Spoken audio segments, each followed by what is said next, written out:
ازاي حاجه زي كده تعدي في المونتاج؟ ازيكم عاملين ايه؟ يا رب دايما تبقوا بخير. وحشتوني جدا. اغنيه معلش من البوم هرمون السعاده، تامر حسني وزاب ثروت، لسه نازله كده حبه حلوين. يلا بينا.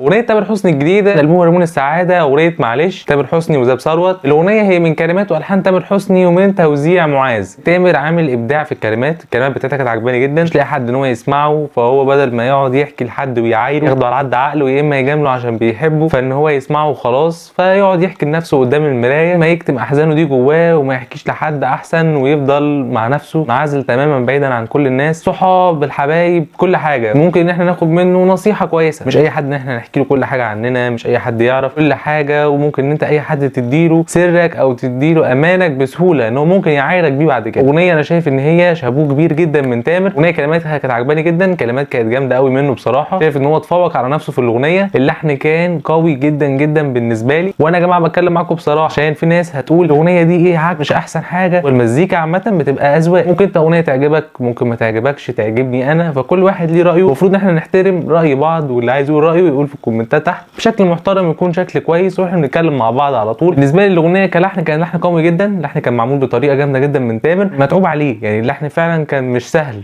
كان تقيل قوي من تامر في الاغنيه. التوزيع كان كويس بس كان ممكن يطلع افضل من كده. شايف ان التوزيع ما كانش احسن حاجه، شايف ان هو كان يجي منه. على فكره التوزيع مش وحش، والتوزيع حلو، بس كان ممكن يبقى احسن من كده. بالنسبه لي الاغنيه كانت اكتر حاجه شداني فيها هي الكلمات. الالحان كانت كويسه جدا من تامر برده، مع الكلمات عملها كويس، بس الكلمات هي اللي كانت شداني اكتر في الاغنيه. هي ديو مع زاب ثروت. انا واحد من الناس شايف ان ده يعني مش ديو بشكل قوي. الديو بيبقى جمله وجمله، يكون في كيمياء ما بين الاثنين. لا، هو التامر خد الجزء الاولاني كله، وبعد كده في الاخر خالص ساب الجزء الاخير لزاب ثروت. شايف ان هو مشاركه، يعني هو كان بيشاركه في الاغنيه، لكن مش هقدر اقول ان هو ديو بشكل كبير. في تطور وفي تغيير، في نوعيه جديده تامر عاملها في الاغنيه، في حاله كمان كويسه، وعامل حاله مختلفه بالاغنيه اللي هو عملها، اغنيه معلش. لكن انا شايف من وجهه نظري لو كان الجزء الراب ده اتشال خالص من الاغنيه هتنجح برده، وكانت هتعمل شغل عالي كده كده في الحالتين. تامر هو اللي شايل الاغنيه كلها، يعني زاب ثروت عامل فرق وحسيت بروح الراب. وتامر على فكره ذكي جدا، يعني هو عشان عارف برضو الايام دي الراب شغال قوي، والراب كمان الناس بتسمعه بشكل مستمر وبشكل كبير، فان هو عمل ميكس قوي جدا، ان هو دخل فكره ان هو يجيب رابر زي زاب ثروت، وهو كمان فعمل ميكس جامد. دي حاجه كويسه وفكره جامده. وعلى فكره في ناس تقول لك طب ما يركز بس في الغنى، هو لازم يعني يكتب ويلحن ويخرج. على فكره يا جماعه مالهاش علاقه بكل ده. تامر على فكره بيعمل حاجات حلوه، بيكتب كلام كويس جدا قوي، وبيعمل الحان حلوه قوي. انا بشوف ان تامر شاطر جدا في الحته دي، فدي بالنسبه لي حاجه كويسه جدا. انا شايف ان الفيديو كليب كويس، وكان في بعض اللقطات عجبتني، لكن في لقطه فيها غلطه، يعني المفروض ان غلطه زي دي ما تعديش على تامر في فيديو كليب. انا هحطها لكم في الفيديو دلوقتي. لو كله بعني